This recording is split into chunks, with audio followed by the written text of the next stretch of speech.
fought in 1879 between the British Empire and the Zulu Kingdom.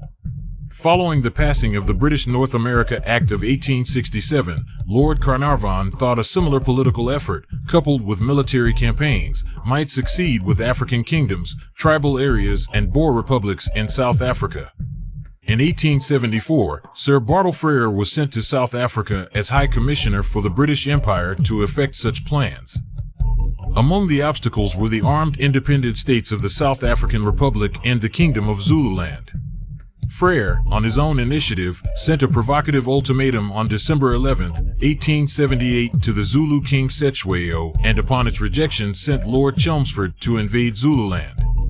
The war is notable for several particularly bloody battles, including an opening victory of the Zulus at the Battle of Isandlwana, followed by the defense of Rorke's Drift by a small British force from attack by a large Zulu force.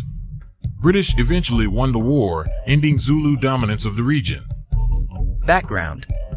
British Empire had colonies in southern Africa bordering on various Boer settlements, native African kingdoms such as the Zulus and the Basotho, and numerous indigenous tribal areas and states.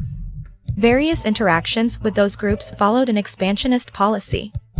Cape Colony was formed after the Anglo-Dutch Treaty of 1814 had permanently ceded the Dutch colony of Cape Town to Britain, and its territory expanded very substantially in the 19th century.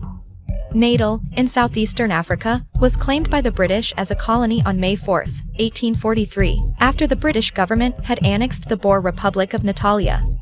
Discovery of diamonds in 1867 near the Vaal River drew attention of British imperial interests.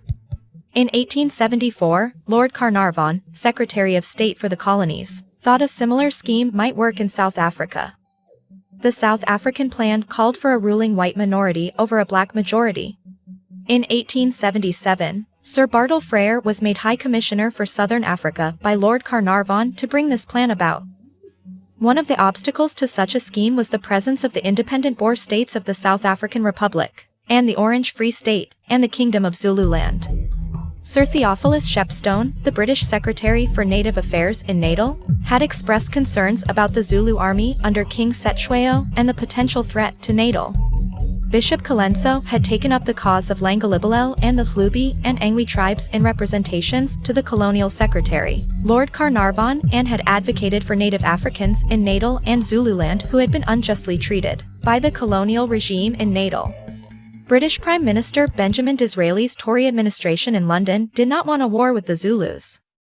Frere had concluded that the powerful Zulu Kingdom stood in the way of the South African plan and so was receptive to Shepstone's arguments that King Cetshwayo and his Zulu army posed a threat to the peace of the region.